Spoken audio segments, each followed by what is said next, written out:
তো নমস্কার বন্ধুরা, সুমতি রান্নাঘরে আপনাদের সকলকে স্বাগত জানাই। তো প্রতিদিনের মতো আজও একটা নতুন রেসিপি নিয়ে চলে এলাম। তো আমি আজ বানাবো নিম কুড়ি নিম পাতা ভাজা। তো এখানে দেখতেই পাচ্ছ খুবই ছোট ছোট নিম পাতাগুলো আমরা তুলে নিয়েছি। তো এখানে আমি এগুলো তুলে নিয়ে চলে এলাম। তো এই রেসিপিটা যদি ভালো লাগে অবশ্যই লাইক, কমেন্ট, শেয়ার। আর যারা এখনও আমার নতুন বন্ধু হওনি তারা সাবস্ক্রাইব করে আমার পাশে থাকবেন। আর এখানে আমি ছোট ছোট নিম পাতাগুলোকে, খুবই নরম নিম পাতাগুলোকে আমি নিয়ে নেব। আর এখানে যে আমি এই বড় পাতাগুলোকে কিন্তু নেব না। তো আমি এই নিম পাতাগুলোকে ছোট ছোট করে এগুলোকে আমি তুলে নিয়েছি। তো দেখতেই পাচ্ছ কতটা নরম পাতাগুলো। আর এখানে আমি এই পাতাগুলোকে আমি বাদ দিয়ে দিয়েছি। আর এই নিম পাতাগুলো কিন্তু তেতো হয়, তো আপনাদের যার যেরকম তেতো পছন্দ সেরকমভাবেই নেবে। তো আমি এই নিম পাতাগুলোকে ধুয়ে নিব।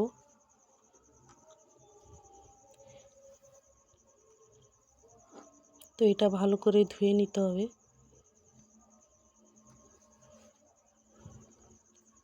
তো এটা আমি ধুয়ে নিয়েছি, এটাকে আমি এবার জল থেকে তুলে নিব। এটা কিন্তু গরম ভাতের সঙ্গে খুবই ভালো লাগে খেতে। তো এখানে আমি পাতাগুলোকে তুলে নিয়েছি।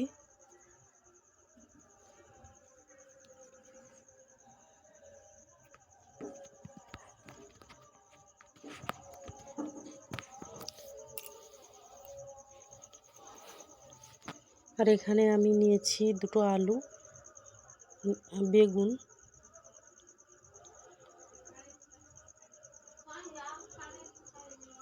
তো এখানে আমি এই সাইজের দুটো আলু নিয়েছি। আপনারা চাইলে একটা আলু দিলেও হবে। আলুগুলোকে আমি কেটে ধুয়ে নিব। তো এখানে আমি আলুটাকে কেটে ধুয়ে নিয়েছি। আর বেগুনগুলোকেও আমি ছোট ছোট করে কেটে নিয়েছি, সরু লম্বা করে।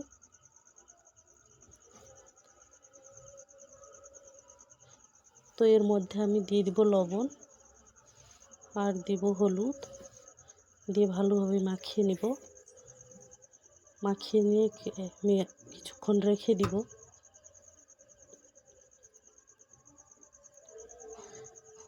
তো এটা মাখানো হয়ে গেছে। আর এখানে আমি বেগুনের মধ্যেও আমি নুন আর হলুদ দিয়ে ভালোভাবে মাখিয়ে নেব।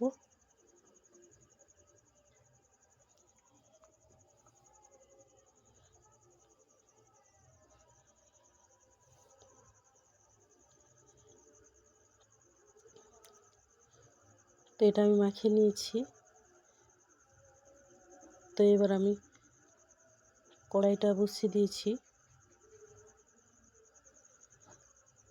কড়াইটা বসিয়ে আমি নিম পাতাগুলো দিয়ে ভালোভাবে ভেজে নেব। এতে কিন্তু আমি কোনো তেল দিব না, শুকনো কড়াই এটাকে ভেজে নেব। আর জালটা কিন্তু খুবই হালকা জাল দিয়ে এটাকে ভাজতে হবে। বেশি জাল দিলে কিন্তু এটা পুড়ে যেতে পারে, তার জন্য এটাকে হালকা করেই ভাজতে হবে। তো এটা ভেজে নিয়েছি আমি, এটাকে আমি তুলে নেব।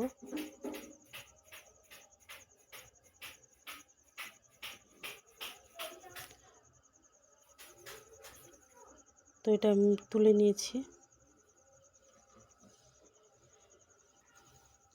তো এবার ওই কড়াইতে আমি অল্প কিছু তেল দিয়ে দিব। তো এই নিম পাতার ভাজাটা যদি ভালো লাগে অবশ্যই কমেন্টে লিখতে যেন ভুলবেন না। তো এর মধ্যে আমি তেল দিয়ে একটা শুকনো লঙ্কা হাফ করে দিয়ে দিয়েছি। আর এরপরে আমি আলুগুলো দিয়ে ভালোভাবে ভেজে নেব। তো এটা নাড়াচাড়া করে এটাকে আমি জড়ো করে তারপর আমি ঢাকনা দিয়ে দিলাম। তো ঢাকনাটা তুলে আবারও এটাকে নাড়াচাড়া করে নিচ্ছি।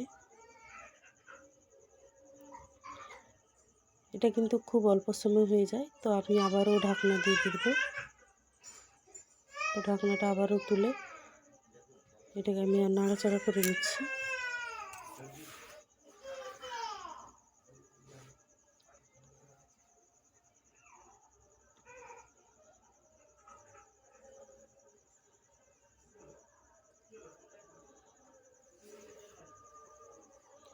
তো এর মধ্যে আমি বেগুনগুলোকে দিয়ে দিব। তো আমি বেগুনগুলোকে পরেই দিলাম, যেন আগে থেকে দিলে এটা ঘেঁটে যাবে, কারণ বেগুন খুব সহজে গলে যায়। তার জন্য এটাকে আমি আলু অল্প ভাজা হয়ে যাওয়ার পর আমি বেগুনগুলো দিয়েছি। তো এখানে আমি আবারও ঢাকনা দিয়ে দিচ্ছি। তো দেখতেই পাচ্ছ এটা ভাজা হয়ে গেছে। এটাকে আমি এক সাইড করে এর মধ্যে আমি 5 ফোড়ন দিলাম, দিয়ে একসঙ্গে মিশিয়ে নিব।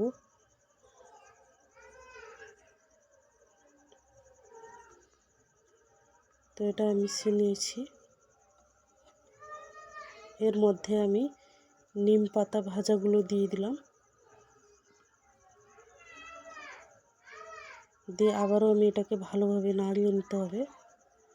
তো এটা কিন্তু আমার হয়ে গেছে, এটাকে আমি নামিয়ে নেব। তো এটাকে মিশিয়ে আমি নামিয়ে নেব।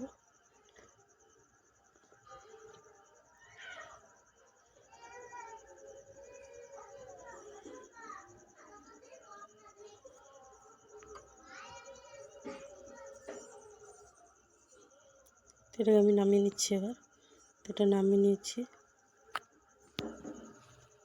তো অবশ্যই দুপুরের থালিতে এই ধরনের রেসিপি যদি থাকে খুবই দারুণ লাগবে।